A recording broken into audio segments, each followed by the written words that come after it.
अस्सलामुअलैकुम my YouTube family, कैसे हैं आप सब। उम्मीद है कि आप सब बिल्कुल ठीक ठाक होंगे। मैं भी अल्हम्दुलिल्लाह बिल्कुल ठीक हूँ। आज मैं फिर से हाज़िर हूँ एक नए व्लॉग के साथ, एक नए टॉपिक के साथ। तो जी यहाँ पर सबसे पहले तो मैं आपको बताऊँ, मैं सुबह का टाइम है और नाश्ता बना रही थी अपने लिए। तो यहाँ पे मैं पराठा बना रही हूँ, थोड़ा सा जल चुका है ये। खैर पराठा वगैरह बनाने के बाद मुझे फिर शाम की जो है वो तैयारी करनी थी। तो आज मैंने सोचा कि मैं पालक पनीर बनाऊँगी, लेकिन हुआ क्या कि जो क्रीम थी ना मेरे पास थोड़ी सी पहले की रखी हुई थी और ये बिल्कुल ख़राब हो चुकी थी। और ये बहुत अच्छा हुआ कि मैंने इसको लास्ट पॉइंट पर जो है वो उसको थोड़ा सा टेस्ट कर लिया कि ये, क्योंकि मुझे पता था ये मैंने काफ़ी दिन हो गए थे इसको रखे हुए ना। तो मैंने सोचा बनाने से पहले मैं एक बार ट्राई कर लूँ कि ये सही भी है या नहीं, लेकिन वो बिल्कुल ख़राब हो चुकी थी। तो फिर खैर मैंने इसमें ये नहीं डाली थी। अच्छा, तो उसके बाद फिर मैं बाहर चली गई थी कुछ काम से। तो खैर आज के टॉपिक पर आ जाते हैं, व्लॉग तो आप लोग देखते ही रहेंगे। तो आज का टॉपिक है सास।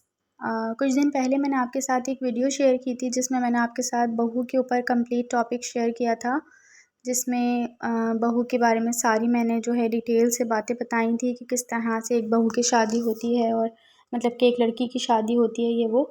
तो खैर आज उसका ही पार्ट 2 है, जो मैंने उसमें कहा था कि मैं नेक्स्ट वीडियो इंशाल्लाह बहुत जल्द लेकर आऊँगी। तो मैंने सोचा आज मैं आपके साथ वो टॉपिक भी शेयर कर लेती हूँ।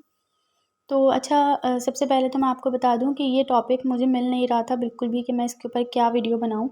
क्योंकि जो मैंने लास्ट वीडियो वो वाली शेयर की थी पार्ट 1, तो उसके अंदर जो वो तो मैंने किसी की वीडियो देखी थी तो मुझे अच्छी लगी तो मैंने शेयर कर दी थी। लेकिन अब यहाँ पर मुझे कुछ समझ नहीं आ रहा था, क्योंकि ज़ाहिर-सी बात है ये तो वही इंसान जान सकता है जो कि खुद सास होता है। तो मैंने अपनी सास से कहा कि आप मुझे कोई अच्छा-सा टॉपिक लिख के दें। सॉरी, टॉपिक नहीं, मुझे इसके ऊपर डिटेल से थोड़ी बहुत बताएँ कि किस तरह से मैं इस वीडियो को जो है एक्सप्लेन करूँ। तो मतलब कि इस जो भी टॉपिक है इसके ऊपर किस तरह से मैं एक्सप्लेन करूँ। तो उन्होंने कहा ठीक है मैं तुम्हें बताऊँगी। तो उनकी ही आज मैं आपको एक्सपीरियंस शेयर कर रही हूँ। उनकी भी कंप्लीट स्टोरी तो नहीं, लेकिन कुछ मिक्स एंड मैच है। तो चलें वीडियो को स्टार्ट करते हैं। अच्छा, थोड़ा-सा मैं पहले आपको इस तरह से समझाऊँ कि जब एक माँ एक बच्चा जो है वो पैदा करती है, उसके बाद फिर उसे बड़ा करती है वही, और उससे इतनी मोहब्बत करती है कि मतलब उस माँ से ज़्यादा मोहब्बत कोई कर ही नहीं सकता अपनी औलाद से ना, चाहे वो बेटी हो या बेटा हो। उन 2 के मोहब्बत के दरमियान कोई नहीं होता, चाहे वो बेटी की मोहब्बत हो या बेटे से मोहब्बत हो, माँ और बेटे के दरमियान या माँ और बेटी के दरमियान कोई भी नहीं होता। बाकी इसी तरह से बाप के साथ भी यही कनेक्शन होता है। लेकिन बात कहाँ आके रुकती है कि जब बड़े हो जाते हैं बच्चे और फिर उनकी शादियाँ हो जाती हैं, तो जब लड़कियाँ तो ज़ाहिर-सी बात है किसी और के घर चली जाती हैं, तो उनका तो इतना इस चीज़ पे इन्वॉल्व नहीं होंगी वो। लेकिन जहाँ तक रही बेटे की बात कि अगर बेटे की शादी होती है तो एक लड़की घर पर आती है।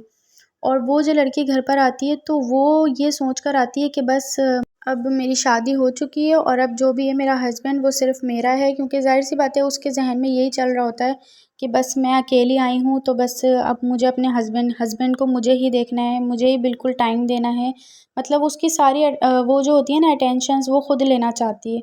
लेकिन होना क्या चाहिए कि देखें, उसकी जो माँ है, वो माँ भी एक मतलब उसी चीज़ से गुज़र रही होती है जब उसका बेटा उससे थोड़ा-सा, क्योंकि ज़ाहिर-सी बात है मोहब्बत बढ़ जाती है। अब चाहे हम ये नहीं कहेंगे कि माँ की मोहब्बत ख़त्म हो गई तो बीवी के लिए जो है मोहब्बत बढ़ गई है, इस तरह से हो गया, ऐसा हो ही नहीं सकता।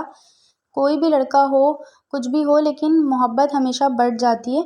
लेकिन ये चीज़ समझने के लिए जो है उन दोनों को स्पेस देना पड़ता है। मतलब कि ना मैं ये कह रही हूँ कि माँ गलत है, ना ही मैं ये कह रही हूँ कि बहू गलत होती है। ज़ाहिर-सी बात है वो अपना घर छोड़ कर आई है, लेकिन माँ जो है वो भी अपने घर पे रहते हुए अपने बेटे को जब थोड़ी-सी अटेंशन अपनी बहू की तरफ देखेगी तो उसको भी थोड़ा बहुत फ़ील होता है सब कुछ। तो इन सब चीज़ों को एक्सेप्ट करने के लिए उसको भी वक़्त चाहिए होता है कि मेरा बेटा अगर अपनी बहू को जो है मतलब मेरी बहू को टाइम दे रहा है ज़्यादा या ये कर रहा है, तो उसको भी थोड़ा-सा वक़्त चाहिए होता है, क्योंकि उसने पूरी ज़िंदगी लगा के जो है उसके साथ इतना बड़ा किया होता है, सब कुछ उसका और अपना, बस उसके दरमियान कोई नहीं होता उन दोनों की मोहब्बत के दरमियान। तो इस चीज़ को समझने के लिए थोड़ा-सा टाइम जो है देना चाहिए शौहर को।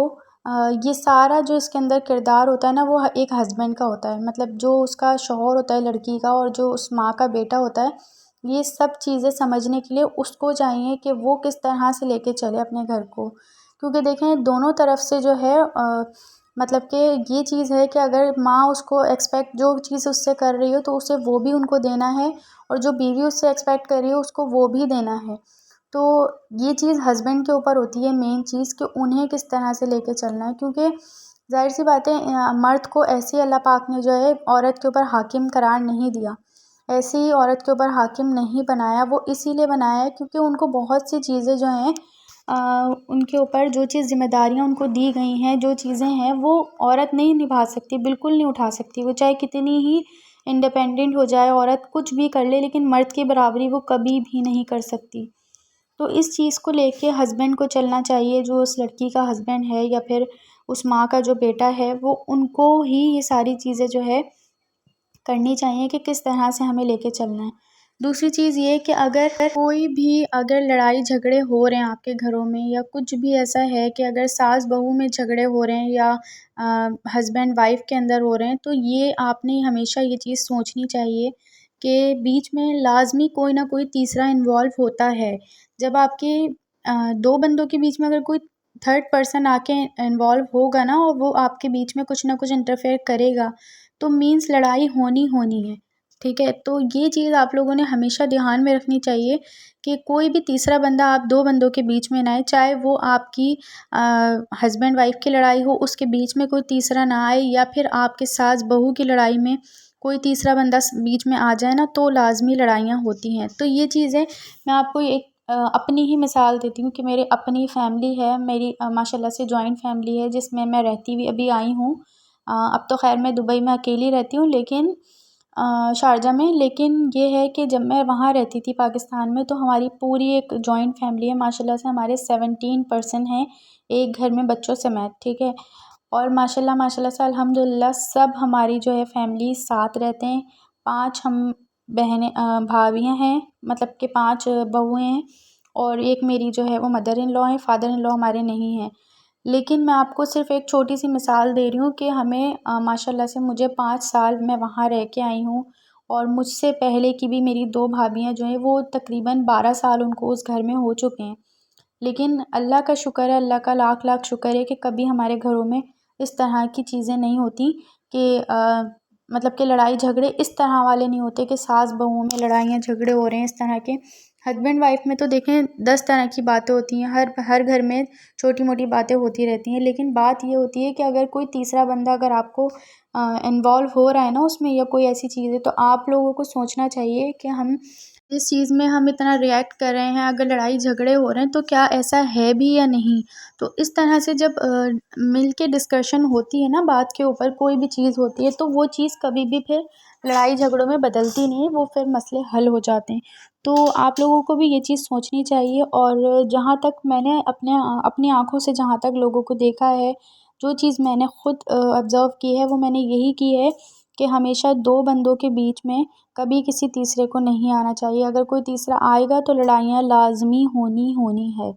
तो आप लोगों को चाहिए कि अगर हस्बैंड वाइफ़ की लड़ाई हो रही है, तो जो उनकी माँ है, उनको जो है बिल्कुल साइड में रहना चाहिए, उनको कभी बीच में नहीं आना चाहिए इस चीज़ में कि वो उनके बारे में कुछ उल्टा-सीधा बोलें तो और लड़ाइयाँ बढ़ें, या ऐसा कि अगर माँ और बहू में लड़ाई हो रही है तो बेटे को बीच में आके कभी माँ को गलत नहीं कहना चाहिए कि नहीं मेरी बीवी के साथ ऐसा किया या वैसा किया या ऐसा होता है, तो क्योंकि ये चीज़ें रिश्तों को और ज़्यादा बिगाड़ देती हैं।